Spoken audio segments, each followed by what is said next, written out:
Bonjour à tous, bienvenue sur le Forum politique. Aujourd'hui, on est en compagnie de Véronique Prince, qui est correspondante parlementaire à l'Assemblée nationale du Québec pour Radio-Canada, mais vous êtes dans les médias depuis que vous avez 20 ans. Bienvenue, Madame Prince, sur le podcast du Merci. Forum politique. Merci Merci de me d'avoir accepté recevoir. l'invitation. Ça me fait plaisir. Donc, ma première question pour vous, Madame Prince, en dehors des médias, c'est qui Véronique Prince?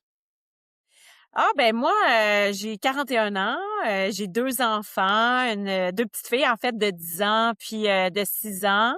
Puis je dirais que mon hobby principal, ça serait de la course. Je fais beaucoup de courses à pied, fait que, je fais de l'entraînement comme de marathon, du trail, ce genre de choses-là. Donc c'est pas mal mon sport. Puis sinon, j'ai appris à nager dernièrement. Fait que là, je suis en train de me pratiquer à essayer de nager et ne pas me noyer. Fait que c'est pas mal ça, je dirais, dans mes temps libres, c'est pas mal ça que je fais. Je fais beaucoup de sport, toutes sortes de sports. Finalement, j'adore ça. Et aujourd'hui, vous êtes journaliste politique, donc correspondante parlementaire à l'Assemblée nationale. Avant de devenir journaliste, est-ce que la politique, ça vous intéressait déjà? Pas nécessairement, non. J'avoue que c'est en devenant journaliste que j'ai commencé à m'intéresser à la politique parce que moi, en fait, je savais pas vraiment, tu sais, quand on est jeune, des fois, on se dit, ah, ce que je veux faire plus tard, j'aimerais ça, par exemple, aller en médecine, ou tu sais, des fois, on a une petite idée. Moi, j'avais pas du tout d'idée. Quand je suis arrivée au cégep, moi, j'ai étudié à Champlain-Saint-Laurent, ici, à Québec.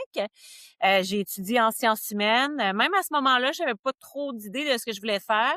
Mais dans le cadre d'un des cours, j'avais une présentation orale à faire, puis l'enseignant à ce moment-là m'avait dit, il me semble que tu as quand même des aptitudes en communication. Est-ce que tu as déjà pensé faire une carrière dans les médias, de l'animation, quelque chose comme ça?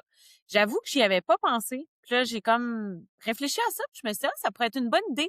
Donc, après le cégep, j'ai fait une attestation en études collégiales au Collège Radio-Télévision de Québec, le CRTQ. C'était d'une durée d'1 an. Alors là, j'ai vraiment plus appris c'était quoi la radio et tout ça. C'était plus de la radio qu'on faisait que de la télé. Mais on était à côté de TQS à cette époque-là. TQS qui existe plus aujourd'hui, mais qui Ouais. était un média traditionnel comme TVA, comme Radio-Canada. Puis, étant donné que c'était vraiment à côté de où j'étudiais puis que je faisais mon attestation d'études collégiales, ben je me suis dit, je vais aller leur demander si je peux faire des journées d'observation, passer la journée avec des journalistes, voir de quoi ça a l'air ce métier-là. Et finalement, je suis allée quand même à plusieurs reprises faire des journées d'observation et j'ai vraiment aimé ça. Puis je me suis dit, ah, effectivement, je pourrais être journaliste. Mais quand tu commences comme journaliste, tu touches un peu à tout. Une journée, tu couvres un accident, le lendemain, une conférence de presse, tu vas à l'hôtel de ville, tu couvres une action d'un organisme communautaire. Tu sais, tu fais un peu de tout, puis c'est normal. Puis, il faut que tu te spécialises idéalement parce que c'est le fun de tout faire, mais après quelques années, un journaliste a comme envie souvent de se spécialiser. Il y en a qui vont s'en aller en économie, il y en a qui vont vraiment plus couvrir le judiciaire au palais de justice. Puis moi, j'avoue qu'encore une fois, je me demandais qu'est-ce que je pourrais faire comme spécialité. Puis étant donné que j'avais pas encore fait mes études universitaires, tu sais, j'ai fini le collège, j'ai fait l'attestation d'études collégiales, puis j'ai fait les stages d'observation, puis après ça, j'ai commencé à travailler. Fait que j'avais pas encore de bac à ce moment-là, mais je m'étais dit, même si je travaille, en même temps, faudrait que je fasse des études universitaires. Fait que j'ai étudié en même temps que travaillé pendant plusieurs années pour compléter mes études universitaires. Puis là, je me disais, étant donné que je suis déjà journaliste, qu'est-ce qui serait utile pour moi pour devenir une meilleure journaliste? Puis là, je me suis dit, je peux faire un bac en économie, je pourrais faire un bac en histoire. Tu sais, j'avais différentes possibilités, bac en géographie. Puis finalement, je me suis dit, bon, on va y aller dans un bac en sciences politiques parce que c'est quand même assez général. Puis je pense que je vais un peu toucher à tout. Et là, finalement, quand j'ai appris un petit peu plus c'était quoi la politique, comment ça fonctionne, puis tout ça, là, je me suis vraiment mise à me dire, OK, j'aime vraiment ça, je pense que c'est ça que je vais faire. Puis là, après ça, je me suis organisée pour essayer de venir travailler au Parlement. Fait qu'en essayant de vous spécialiser, vous avez trouvé votre niche dans la politique. Ouais, exactement. Tout à fait. Puis faut l'essayer. Tu sais, des fois, on essaye plusieurs choses avant de se rendre compte c'est quoi notre passion. Mais la politique, il y a tellement d'adrénaline dans ce qu'on fait Ouais. qu'à un moment donné, j'ai eu la piqûre. Puis je me suis dit, quand même, hein, on est au cœur du pouvoir, là. Tu sais, on est témoin de décisions historiques et tout ça. Fait que c'est vraiment quelque chose que j'ai, dès le début, là, j'ai vraiment tripé sur la politique. Puis là, ça va faire 14 ans à peu près là, que je couvre la politique au Parlement à Québec. Ben, correspondante parlementaire, on n'entend pas beaucoup de monde qui font ce métier-là. Pour les gens qui connaissent pas votre métier, c'est quoi vraiment être correspondante parlementaire? Ben c'est ça. Moi, en fait, je couvre tout ce que les gens ont pas le temps de couvrir, les gens normaux, les citoyens ont pas le temps de couvrir dans une journée. Parce que au Parlement, dans une journée, il se passe tellement de choses. Il y a des projets de loi qui sont étudiés, il y a des projets de loi qui sont adoptés, il y a des conférences qui sont données, il y a des décisions qui sont prises par des partis politiques, par le gouvernement. Des fois, là, en une journée, vous seriez surpris de tout ce qui se passe. Mais évidemment, le citoyen a pas le temps de suivre ça. Tu sais, les gens sont occupés à travailler, les enfants vont à l'école, ils reviennent, il y a le souper à faire, tu sais, tout le monde a sa vie, puis c'est normal. Donc, à la fin de la journée, le citoyen a quand même besoin de savoir les impôts qu'il paye, ils servent à quoi? Tu sais, le 40-50 d'impôts là, qu'on paye à chaque fois, là, je veux dire, est-ce que cet argent-là est bien utilisé? Puis ça sert à quoi? Alors, nous, notre rôle, les correspondants parlementaires, c'est un peu de montrer à quoi ça sert finalement l'argent public qui est investi, puis quelles décisions sont prises pour qu'après ça, les gens, quand ils voient nos reportages, ils soient capables de prendre une décision éclairée quand vient le temps de voter ou quand vient le temps de manifester leur mécontentement ou au contraire leur bonne humeur, là, mais souvent, c'est plus du mécontentement. Mais bref, nous, on s'organise un peu pour faire la synthèse de tout ça. Tu sais, aujourd'hui, il y a un projet de loi qui a été étudié, un projet de loi qui contient de nombreux articles, plusieurs pages, plusieurs heures en commission parlementaire. Ben, c'est quoi le résumé à la fin de tout ça? Alors moi, je vais essayer de faire mon gros possible comme journaliste pour vous résumer ça quand même en quelques minutes le plus clairement possible pour que vous ayez l'impression qu'à la fin de la journée, vous comprenez c'est quoi le projet de loi, puis quel impact ça a surtout dans votre vie aussi. Fait qu'il y a comme un travail de synthèse, un travail un peu de presque de pédagogie même, je dirais. Mais l'autre portion du travail, c'est aussi de vraiment questionner les élus. Tu sais, de les talonner, là. Pourquoi cette décision-là a été prise? Pourquoi ça n'a pas été ça plus tôt? Mais pourquoi, tu sais, donc, ça, monsieur, madame, tout le monde n'a pas l'occasion de poser cette question-là aux élus parce que moi, j'ai la chance de les croiser au quotidien, mais pas 99% des Québécois. Donc, moi, je suis comme un peu la porte-parole des gens qui aimeraient pouvoir poser des questions. Fait que c'est mon rôle d'essayer de comprendre qu'est-ce qui a mené à telle ou telle décision, puis à ce qu'on aurait pu faire mieux. C'est un peu ça. Vous avez étudié en sciences politiques à l'Université Concordia et à l'Université Laval. Est-ce que ce Oui. parcours académique-là, justement, vous donne un avantage sur le terrain pour comprendre les décisions puis mieux poser vos questions?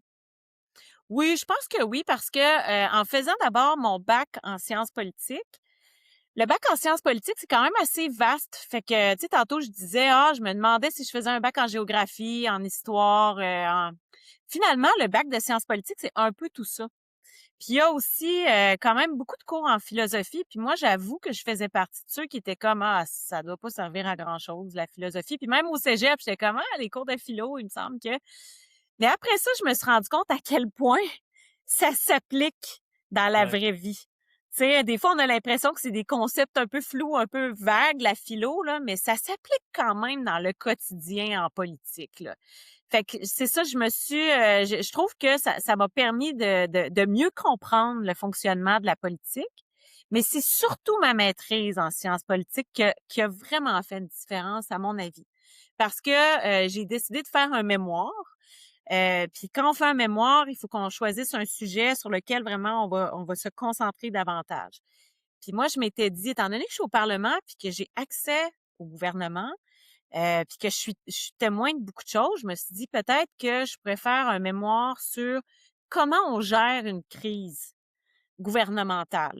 Puis une crise, ça peut être une tragédie, là. Ça peut être, par exemple, l'accident ferroviaire à Lac-Mégantic, qui a fait en sorte qu'après ça, on a changé des réglementations au niveau des transports dans le ferroviaire, au niveau environnemental. Tu sais, il y a plein de règles et de lois qui ont changé après ça. Il y avait eu aussi au début de ma carrière, je pense que c'était en 2006, l'effondrement du viaduc de la Concorde à Laval, qui avait nécessité après ça une commission d'enquête publique sur justement l'état des infrastructures, des routes et tout ça.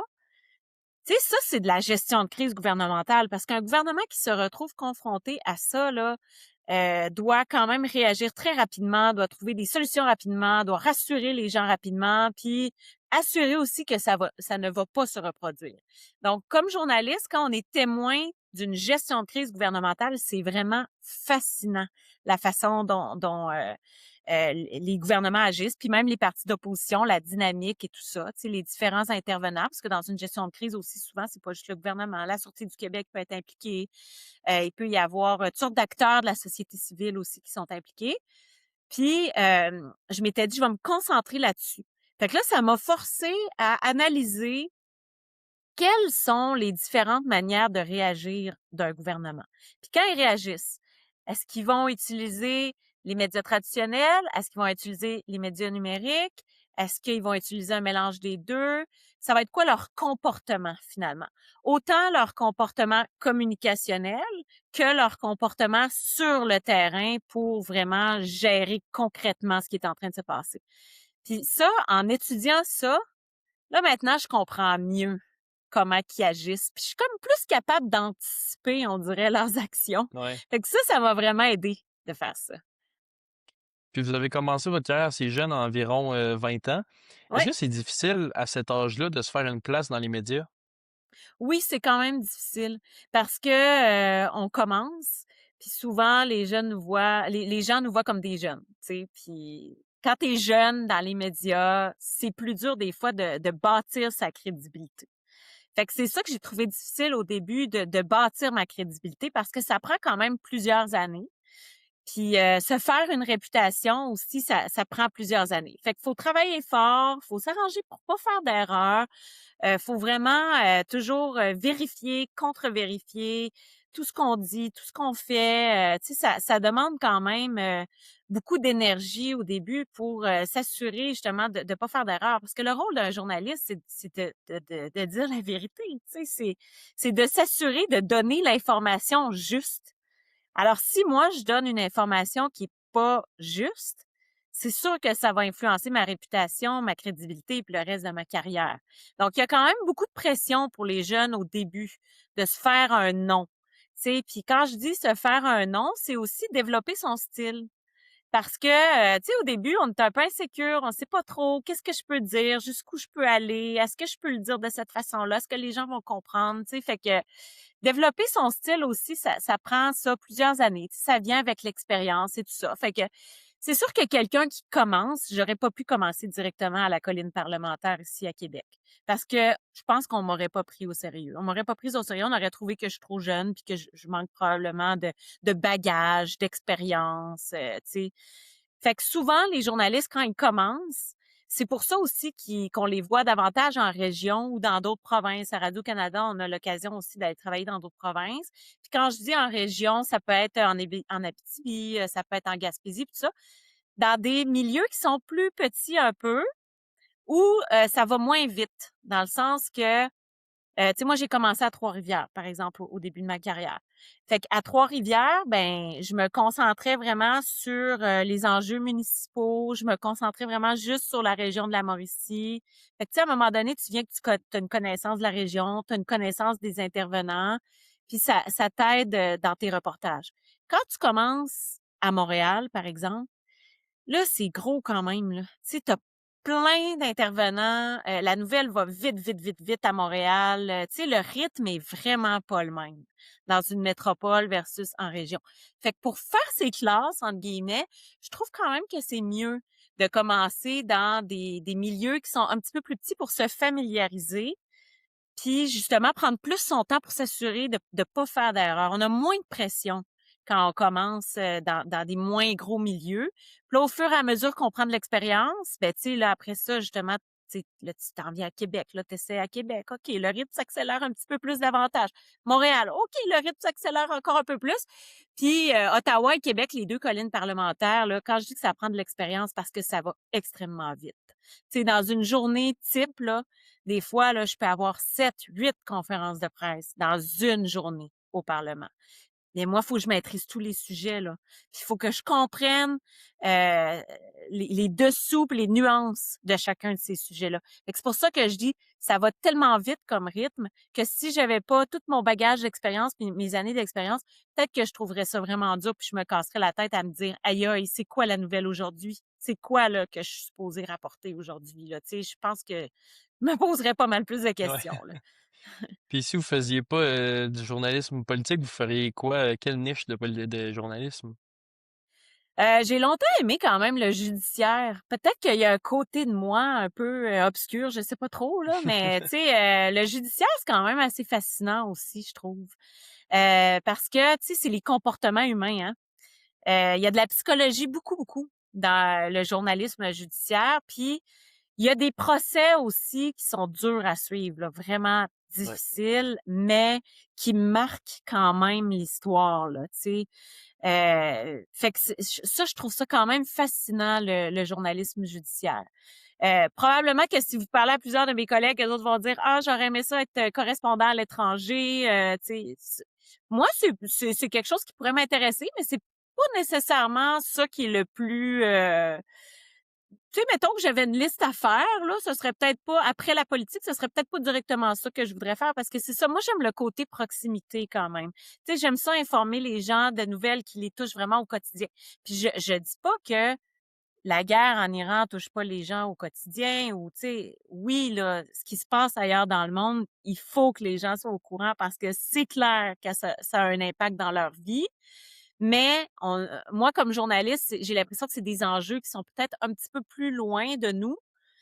Fait que j'aime quand même la proximité que me procure le fait de couvrir la politique provinciale. Puis comme je le dis, le judiciaire aussi, je pense que je pourrais peut-être retrouver ça un peu, là, tu sais. Puis s'il y en a une, c'est quoi la couverture que vous avez faite qui vous a le plus marqué tout au long de votre carrière? Euh, Il y en a plusieurs. J'aurais de la misère à faire un choix. Tu sais, c'est sûr que la pandémie, veut pas, ça m'a marqué. Parce que, tu sais, comme je le disais, moi, j'ai commencé, dans le fond, comme journaliste, je pense que c'était en 2005 ou 2006. Puis, je parlais tout à l'heure des crises gouvernementales. Comme Ouais. journaliste, de vivre une crise gouvernementale, comme je l'expliquais, c'est vraiment fascinant, tu sais. Puis ça, tu t'en rappelles toute ta carrière, là. Parce que c'est des moments qui sont exaltants, c'est des moments extrêmement émotifs, c'est des moments historiques aussi. Puis j'en ai vécu quelques-uns quand même. Tu sais, en 2006, j'expliquais tout à l'heure qu'il y avait l'effondrement du viaduc de la Concorde. Ça, c'était majeur, là. Un viaduc qui tombe littéralement, là, un morceau de viaduc, là. Puis il y avait des voitures en dessous de ça, là, tu sais. Puis c'était quelque chose auquel on s'attendait jamais, là. Puis la même année, il y a eu une fusillade au collège Dawson à Montréal. Ça aussi, je l'avais couvert. Tu te dis, voyons, ça va jamais arriver au Québec, à Montréal, ça. Mais c'est arrivé. J'ai parlé de l'accident ferroviaire à Lac-Mégantic aussi, qui avait eu une cinquantaine de morts à cause de ça.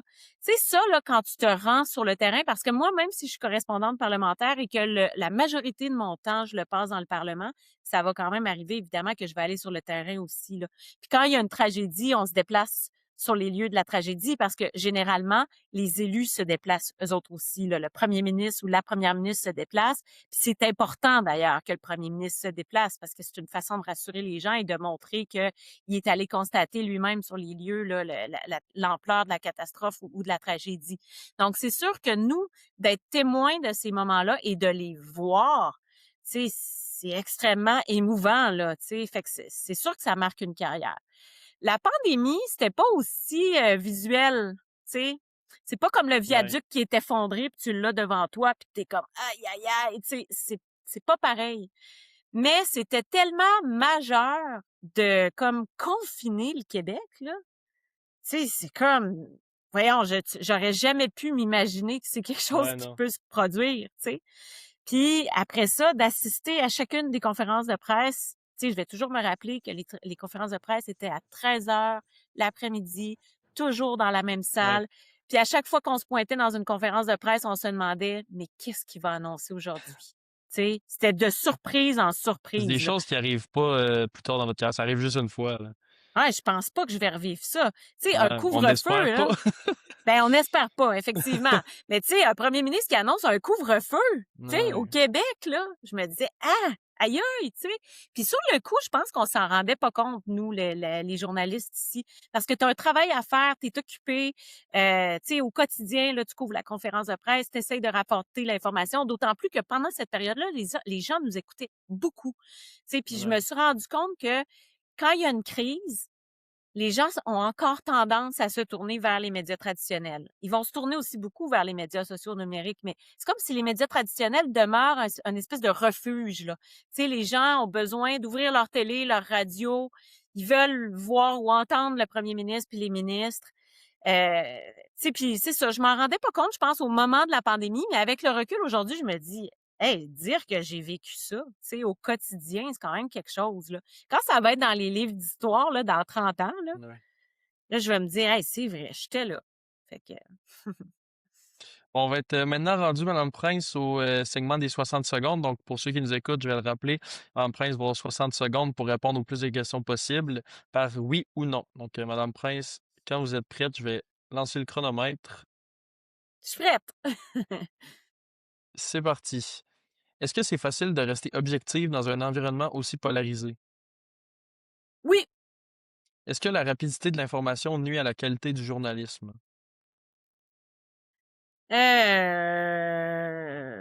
des fois. Êtes-vous toujours stressé avant d'aller en direct? Non. Avez-vous déjà regretté une entrevue? Non. Les médias sociaux compliquent-ils le travail de journaliste? Oui. Est-ce facile de décrocher après le travail? Non. Le journalisme est-il essentiel en démocratie? oui. Est-ce possible de commencer votre journée sans café? Non. Les médias traditionnels vont-ils éventuellement se faire remplacer? non.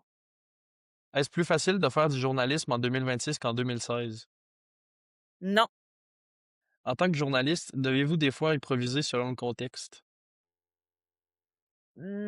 J'improvise pas sur l'information, mais des fois j'improvise dans OK, vite, vite, faut qu'on aille en onde, puis OK, qu'est-ce que je vais dire? OK, vite, vite, faut que j'aille trouver mon information. En tout cas, J'ai une dernière question. Le public est-il plus critique qu'avant? oui. Donc, c'est bon, vous avez répondu. Il vous en manquait quelques-unes, mais vous avez été bonne quand même. Mais c'est Quand parce vous que dites des fois, souvent il y a des nuances à apporter, tu sais. ouais, ouais, ouais. Ben, c'est ça qui est dur de l'exercice aussi du oui ou non, là. Il y a des fois, il y a des nuances à apporter, puis avec le oui ou non, c'est pas vraiment. Mais c'est pour ça on va un peu développer. Quand Oui. vous dites que le public est plus critique qu'avant, là, qu'est-ce qui explique ça selon vous? Ben, il y a eu une perte de confiance envers les médias pour toutes sortes de raisons au fil des années. Puis honnêtement, j'ai pas fait de thèse ou d'études sur pourquoi il y a une perte de confiance envers les médias traditionnels. Mais ce que je peux vous dire, ce sera des experts qui pourront vous expliquer les raisons exactes. Tu sais, moi, j'ai jamais fait d'analyse personnelle là-dessus, mais je le constate quand même. Tu sais, je le constate que les gens sont plus pointilleux, tu sais, puis ils sont plus exigeants envers l'information qu'on leur donne, ce qui est correct aussi. C'est normal d'être exigeant pour recevoir la bonne information. C'est juste que des fois, peut-être que la nuance de la part des spectateurs ou des auditeurs est pas faite à savoir, tu sais, moi, par exemple, là, je suis une correspondante parlementaire, je suis une journaliste. Moi, je peux pas donner mon opinion. Fait que c'est sûr que si les gens s'attendent à ce que je prenne position, ben je peux pas prendre position. Fait que tu sais, là, à ce moment-là, des fois, je me fais critiquer à cause de ça. Ou il y a d'autres fois que des gens pensent que je prends position alors que c'est pas le cas. Fait que là, je me fais aussi critiquer à Ouais. cause de ça. Puis c'est sûr que dans une journée, comme je le disais, quand tu couvres 7, 8 conférences de presse, ben malheureusement, le bulletin de nouvelles dure pas 2 heures parce que les gens, ils veulent plus écouter des bulletins de nouvelles trop longs. Ils veulent avoir des informations rapides, puis ils veulent comprendre rapidement, puis ils veulent être au courant le plus possible des différents sujets de la journée. Mais c'est ça, mais c'est parce qu'à partir du moment où tu fais un reportage plus court pour essayer vraiment de résumer la nouvelle, ben, tu peux pas tout mettre dans le reportage qui s'est passé dans la journée. Fait que des fois, je vais me faire critiquer en me disant, ouais, mais là, vous avez pas dit que telle partie a affirmé telle affaire ou telle autre a dit telle affaire. Ouais, mais là, vous avez pas apporté telle nuance. C'est sûr que je peux pas tout mettre Donc, c'est sûr qu'il y a un certain «filtre» entre guillemets où il faut que je choisisse laquelle est l'information la plus pertinente à mon avis et le plus d'intérêt public. Fait que peut-être qu'à cause de ça, il y en a des fois qui peuvent se fâcher, tu sais. Puis je peux comprendre la frustration, mais en même temps, la diversité des médias aujourd'hui fait en sorte que les gens peuvent s'informer à plusieurs endroits. Fait que, tu sais, ils vont aller chercher de l'information chez les médias traditionnels que moi, je suis capable de leur donner dans le cadre que j'ai. Puis le reste, ils peuvent aller le chercher sur des médias sociaux numériques, ils peuvent aller le chercher ailleurs. Mais tu sais, la diversité de l'information, c'est bon quand même dans une démocratie aussi, là. Je pense que c'est un écosystème où on peut aller chercher notre information sur plein de plateformes. Puis peut-être qu'il y aura jamais aucune plateforme ou aucun média qui va totalement faire notre affaire, mais en allant chercher un peu partout, ben les gens peuvent être bien informés, tu sais. Je pense que malgré ces critiques-là aussi, tu sais, vous l'avez dit, pendant la pandémie, les gens venaient se terrer un peu dans les médias traditionnels pour avoir les Mmh. informations et tout. Je pense que dans une ère où il y a beaucoup de désinformation puis tout ça sur les réseaux sociaux aussi, même s'il y a des critiques, ça reste que, tu sais, vous l'avez dit, médias sociaux, médias Mmh. alternatifs, tout ça vont probablement jamais remplacer les médias traditionnels, là. Fait que je pense que malgré les critiques aussi, ben, ça reste Ouais. important que ce travail-là soit fait, là. Oui, on est comme un refuge dans le fond, dans un sens. Moi, Ouais, c'est ça que j'ai remarqué. Quand il y a une grosse crise très inquiétante, là, tu sais, comme par exemple, Donald Trump qui annonce plein de décisions sur les ouais. tarifs, là. Ben ça, les gens se sont beaucoup tournés vers les médias traditionnels pour Mhm. s'informer parce que là, ils se demandaient, voyons, c'est vrai, quelle déclaration il est en train de faire là? Fait que on le remarque quand il y a des inquiétudes, de l'incertitude, que là, les gens ont tendance et ont le réflexe à recommencer à se tourner dans des périodes comme ça vers les médias traditionnels. Puis il y avait une autre question aussi que j'ai hésité, c'est-tu est-ce que la rapidité du cycle de nouvelles affecte la qualité? Ouais. C'était ça la question? Ouais, Là, je j'ai pense que dit oui. des fois, des fois. Quand Ouais, je dis des fois, c'est parce que comme je le disais, moi, mon travail, c'est d'offrir un produit et de l'information le plus de qualité possible. Ça, c'est sûr. C'est toujours mon objectif numéro un. Sauf que des fois, la rapidité fait en sorte que j'aimerais pouvoir donner toute l'information maintenant. Tu sais, là, on a une nouvelle de dernière heure qui se produit, là. Puis là, vite, faut que je me dépêche à aller en ondes. Parce que maintenant, quand il y a une nouvelle de dernière heure, il faut donner l'information tout de suite, que ce soit sur les chaînes de nouvelles continues, sur le web, tout ça. Fait que des fois, je dois aller en ondes très rapidement, mais j'ai pas toutes les réponses à mes questions. Fait que là, je vais donner, mettons, une grande ligne, mais là, je vais être obligée de dire, par exemple, on va aller vérifier telle information et on vous revient avec l'information complète. Fait que c'est sûr que dans ce temps-là, on a l'impression que la qualité est moins bonne parce que le journaliste n'est pas capable de donner toute la nouvelle tout de suite. Mais ça, c'est un peu normal dans un cycle de nouvelles qui est extrêmement rapide.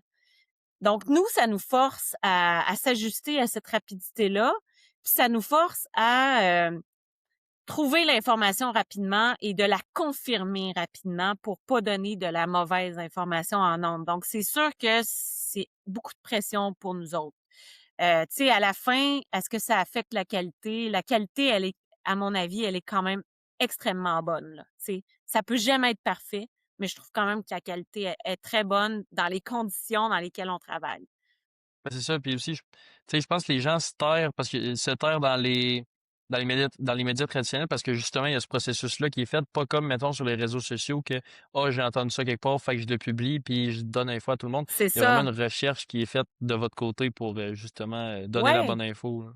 C'est ça. Moi, des fois, là, j'ai une information. En fait, souvent, j'ai une information qui vient à mes oreilles, mais je peux pas la publier tout de suite parce que Ouais. je me dis, j'ai pas suffisamment de sources pour me la confirmer.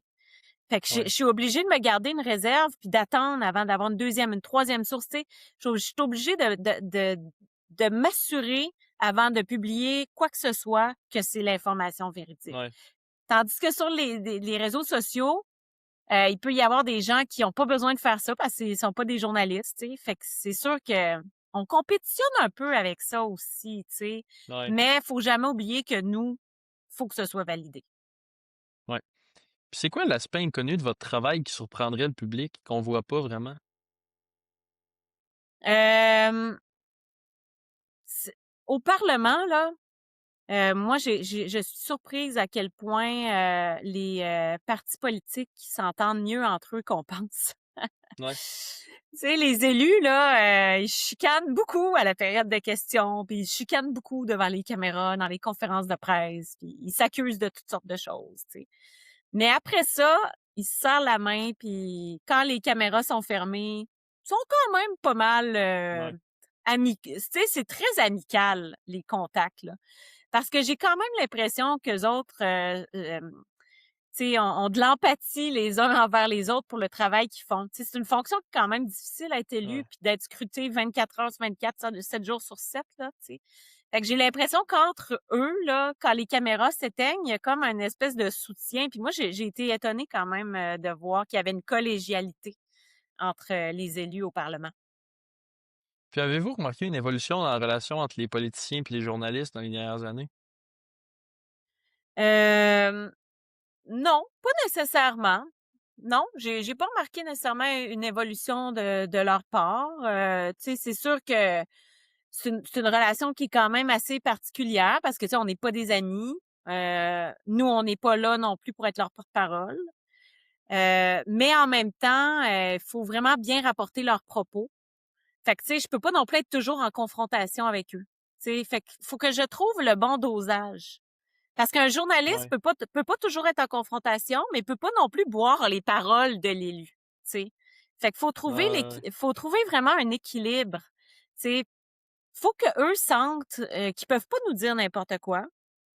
Faut toujours qu'ils nous donnent leur juste, mais en même temps, faut qu'ils sentent qu'on n'est pas là non plus pour faire exprès pour les planter, par exemple. Donc c'est pour ça que je dis que c'est quand même une drôle de relation. On vient à un moment donné à les connaître plus personnellement. Tu sais, veut pas, à force de les côtoyer vraiment au quotidien, on finit par savoir qu'un tel a des enfants ou l'autre, ben, fait, je sais pas moi, du vélo l'été. Tu sais, on vient à les connaître un petit peu plus personnellement, mais on se garde toujours vraiment une distance. Ça, c'est important de se garder une distance par rapport aux élus parce que, comme je le disais, je pourrais jamais être amie avec eux. Même s'il y a des gens avec lesquels je peux avoir certaines affinités, là, tu sais, des gens que je trouve sympathiques et tout ça, tu sais. Il faut jamais que j'oublie que dans mon rôle de journaliste, moi, je dois vraiment être neutre. Puis pour être neutre, ben, c'est ça, je peux pas développer de quelconque relation avec eux. Je peux pas être Ouais. amie avec eux, tu sais. Puis vous avez dit que c'était, moins facile de faire du journalisme aujourd'hui en 2026 qu'en 2016. Qu'est-ce qu'il y a de différent versus il y a 10 ans? Ben, justement, l'accélération du cycle Ouais. de nouvelles. C'est ça. C'est qu'aujourd'hui, le rythme est tellement rapide. Puis, Ouais. tu sais, quand j'ai commencé, moi, à la colline parlementaire, c'était en 2011 que je suis arrivée ici. Au départ, on n'avait pas autant de conférences de presse chaque jour parce qu'il y avait pas autant de partis politiques. Tu sais, au début, là, moi, quand j'ai commencé, il y avait le Parti libéral, il y avait le Parti québécois, puis il y avait l'Action démocratique du Québec. Mais même l'Action démocratique du Québec, on la couvrait pas tant que ça parce que c'était un parti qui était considéré un petit peu plus marginal, tu sais, qui était pas officiellement reconnu à l'Assemblée nationale parce que pour qu'un parti soit officiellement reconnu à l'Assemblée nationale, au-delà des votes, là, puis tout ça, il faut qu'au moins une dizaine ou une douzaine d'élus puissent siéger au Parlement. Même si, par exemple, cette formation-là, je vais vous donner l'exemple du Parti conservateur du Québec en ce moment. Le Parti conservateur du Québec a quand même autour de, je pense, 15% des votes. Ils ont donc une représentation auprès du directeur général des élections. Le directeur général des élections les considère comme un parti, mais à l'Assemblée nationale, le Parti conservateur du Québec n'est pas reconnu parce qu'il n'y a pas d'élus. Puis même s'il y avait 2, 3, 4 élus, ce serait pas assez. Ça en prend une dizaine ou une douzaine. T'sais, les partis sont capables de s'entendre entre eux. Là, est-ce que c'est 10, est-ce que c'est 11, est-ce que c'est 12, mais la barre symbolique, c'est à peu près 10. T'sais. Fait que moi, quand j'ai commencé à la colline parlementaire, donc, on couvrait pas mal juste le Parti libéral et le Parti québécois. Fait qu'en ayant seulement 2 partis à couvrir, on n'avait pas 10 conférences de presse par jour. Le Parti libéral faisait une conférence de presse, le Parti québécois en faisait une, tu sais, puis c'est correct. Des fois, il y en a un qui allait répliquer à l'autre, tu sais. Mais là, en ayant 5 partis, si on en a 5, Parti québécois, Parti libéral, Coalition Avenir Québec, Parti conservateur, parce que même s'ils sont pas élus à l'Assemblée nationale, ils ont réussi à recruter une députée qui va les inviter au Parlement à donner des conférences de presse. Fait que le Parti conservateur, en ce moment, vient des fois faire un tour, même s'il peut pas poser de questions officielles. Puis on a Québec solidaire. C'est ça, on a 5 partis. Fait que là, en ayant 5 partis à l'Assemblée nationale, Déjà, en partant, j'ai 5 conférences de presse par jour. Puis là, il y en a un qui veut répliquer à l'autre. Ah, une 6e conférence qui s'ajoute. Ouais. Ah, puis l'autre veut répliquer encore. Ah, et non, tu sais. Fait que je pense que le fait qu'il aussi il y ait autant de partis politiques, ça a vraiment comme complexifié notre travail. Puis il y a une question que j'ai pas eu le temps de vous poser tantôt, mais est-ce que c'est simple de vulgariser pour les auditeurs qui vous écoutent? Ça dépend quel sujet. Euh, il y a certains sujets qui sont très, très concrets, puis que c'est assez facile à comprendre. Il y en a d'autres que ça a des implications plus historiques. Tu sais, comme aujourd'hui, par exemple, je dois parler de la clause dérogatoire. C'est quand même complexe, là, la clause dérogatoire dans la Constitution, comment on utilise la clause dérogatoire, dans quel contexte, dans le passé, quelle province l'a utilisée. Tu sais, il y a vraiment un côté historique là, Ouais. à ça. Là. Fait que c'est sûr que des sujets plus complexes, un peu comme ça et historiques, c'est plus dur à expliquer parce que là, il y a plus de nuances. Fait que, tu sais, puis il y a des dates qu'il faut que je me rappelle, puis tout ça. Fait que j'avoue qu'il y a certains sujets qui sont plus compliqués, mais à force d'être ici au Parlement et de couvrir au quotidien les dossiers politiques, tu viens qu'à un moment donné, tu as comme une mémoire que, tu sais, tu te mets à maîtriser vraiment bien certains projets de loi. Puis tu te rappelles que ce projet de loi-là, quand il avait été déposé au début, c'était ça. Puis là, tu te rappelles qu'après ça, quand il a été adopté, on était rendu là. Tu sais, il y a vraiment une mémoire qui se construit au fil des années qui va faire en sorte que ça devient plus facile après ça pour nous de l'expliquer. Mais tu sais, c'est sûr que quand le gouvernement du Québec, par exemple, dépose son budget provincial, là, tu as des Ouais. documents d'à peu près, j'exagère pas, là, d'à peu près 500 pages, puis là, faut que tu maîtrises ça, puis tu sois Ouais. capable de l'expliquer. Il y a tu sais, les dossiers économiques sont plus difficiles aussi, là. Puis vous avez dit que c'était pas nécessairement facile de décrocher, après le travail. Pourquoi est-ce que c'est difficile? Est-ce que vous réussissez quand même à avoir une vie sur le côté ou, c'est quand même limité? Ben, il y a maintenant, de nos jours, il y a beaucoup d'emplois que c'est comme ça, là. Je veux dire, les avocats aussi, Ouais. ils doivent pas ben décrocher le soir, puis, tu sais, il y a beaucoup d'emplois maintenant que c'est rendu comme ça. Mais tu sais, c'est sûr que moi, je peux avoir, la nouvelle n'arrête pas. Même si moi, ma journée de travail s'arrête, la nouvelle Ouais. n'arrête pas. Alors, c'est sûr que s'il se passe quelque chose le soir, des fois, je peux être obligée de revenir au bureau. Ça fait en sorte que faut toujours un peu que je surveille mes courriels aussi, que j'ai mon téléphone sur moi. Puis, tu sais, tantôt, je parlais des élus que on apprend à connaître. Une partie de notre travail aussi, c'est d'essayer de se faire des contacts, comme on dit, là, c'est-à-dire de bâtir une relation de confiance suffisamment forte pour être capable d'obtenir les coordonnées d'élus ou de personnel politique. Puis après ça, ben moi, quand j'ai des questions ou des précisions que j'ai besoin, je suis capable de joindre ces gens-là directement. Tu sais. Puis ça, c'est long à bâtir une relation de confiance Ouais. comme ça, là, avant qu'un député accepte de te donner son numéro de téléphone cellulaire pour que tu puisses l'appeler après pour préciser des choses, c'est quand même long. Mais à un moment donné, au fil du temps, ben, tu finis par avoir quand même un bon carnet de contacts. Puis des fois, ça peut arriver dans la journée qu'il y a un projet de loi qui est déposé par un ministre, par exemple. Puis là, je suis pas sûre de comprendre exactement une portion du projet de loi. Fait que là, ça peut arriver que je vais envoyer un texto ou que je vais essayer de joindre cet élu-là qui est occupé et qui va me rappeler à 8 heures le soir. Tu sais, ils ont un Ouais. horaire qui est tellement chargé que c'est pas rare que je reçois des retours d'appel le soir ou des courriels le soir. Puis, tu sais, étant donné que j'ai pas d'autres moments où ils sont disponibles, c'est sûr que je vais prendre le temps de discuter avec eux au moment où ils sont Ouais. disponibles. Leur agenda est plus occupé que le mien.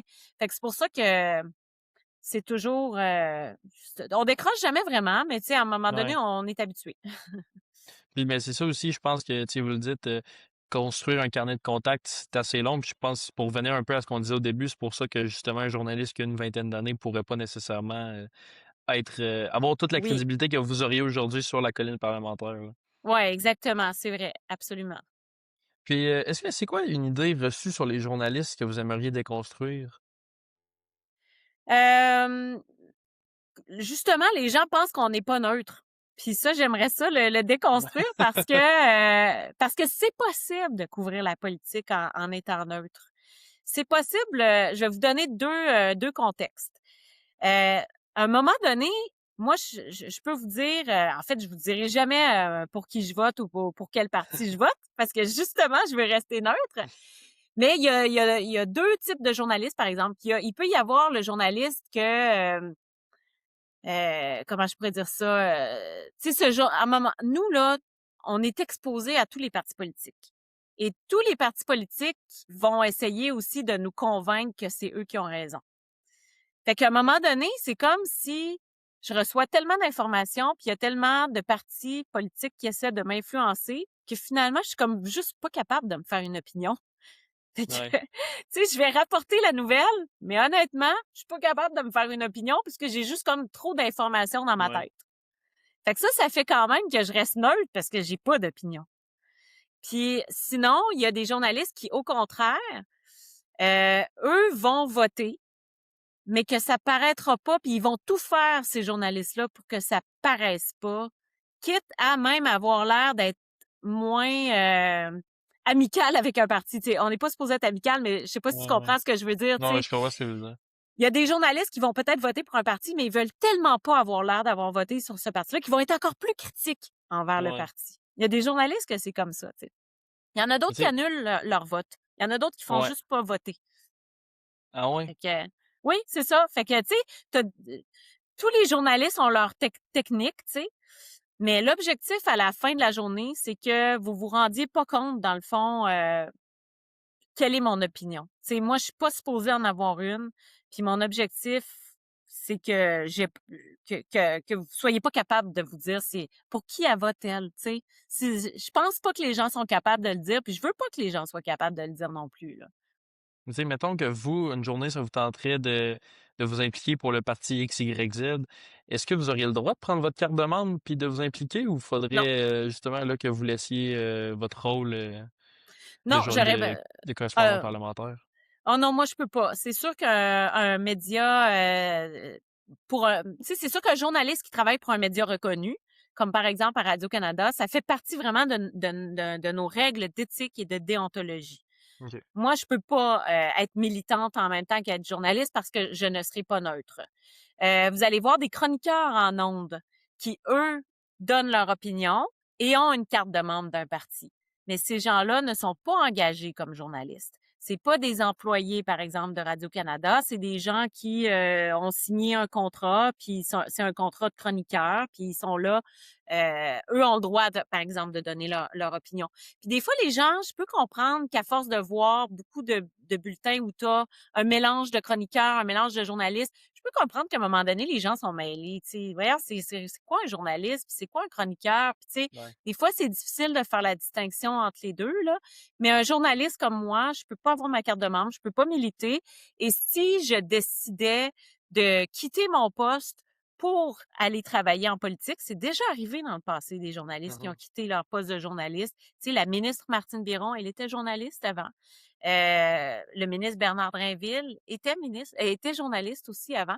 Mais ces Ouais. gens-là, quand ils deviennent ministres, ils doivent quitter leur emploi. Puis, idéalement, tu sais, c'est une règle non écrite. Idéalement, il doit toujours y avoir un genre de purgatoire, comme on dit, là. C'est-à-dire que Ouais. si un journaliste quitte son emploi un vendredi, mais qui va travailler le lundi pour Ouais. un parti politique, c'est très, très mal vu. Non seulement c'est mal vu par la communauté journalistique, mais c'est très mal vu aussi Par par la les... population aussi, Ben là. oui, c'est ça, absolument. Ouais, Mm. ouais, ouais. Puis pour finir, si vous aviez un conseil à donner à quelqu'un qui voudrait s'intéresser davantage à la politique, ce serait quoi? Ben de prendre le temps de s'informer. Tu sais, parce que je comprends que la vie va vite, que les gens sont occupés, puis tout ça, mais tu sais, s'informer de la politique, ça demande minimalement de faire un peu des devoirs, tu sais. Ça demande Ouais. de lire quand même sur le sujet, prendre le temps de regarder des reportages. Ça nécessite une implication citoyenne, tu sais. Parce que tu peux pas être au courant de la politique si tu prends pas quelques minutes pour essayer de t'informer comme il faut. Fait que, tu sais, puis quand les gens commencent à s'informer un petit peu plus, souvent ils se mettent à s'intéresser à la politique. Parce que, ils se rendent compte que, ouais, c'est vrai que ça a un Ouais. impact dans leur quotidien. Puis, finalement, c'est plus intéressant qu'ils pensent. Tu sais, fait que quand les gens prennent la peine de s'informer, puis tu sais, c'est pas obligatoirement auprès d'un journaliste, là. Tu sais, j'ai l'air de vraiment plaider ma cause, là. C'est sûr que je vais toujours le faire, mais s'informer, ça veut pas dire absolument d'ouvrir le bulletin de nouvelles puis d'écouter un bulletin de nouvelles. Quand, Ouais. là, il va y avoir une campagne électorale qui s'en vient. Tous les partis politiques sur leur site web vont déposer leur plateforme électorale avec leurs priorités, leurs engagements, leurs promesses. Les gens peuvent aller lire ce document-là. Tu sais, qu'est-ce qui promet, par exemple, le Parti québécois en santé? Ben, normalement, sur son site web, c'est supposé être écrit. Fait que je trouve que si les gens prennent la peine de faire ça, ben, ils vont s'intéresser probablement plus à la politique. Merci, Véronique Prince, d'avoir accepté notre invitation et au plaisir de se reparler éventuellement. Ça m'a fait plaisir. J'espère que je vais avoir convaincu un peu des gens de justement s'intéresser à la Oui. politique ou peut-être même de vouloir devenir journaliste et venir me rejoindre un jour au Parlement. Ça va me faire plaisir. Merci beaucoup. Ça me fait plaisir. Salut!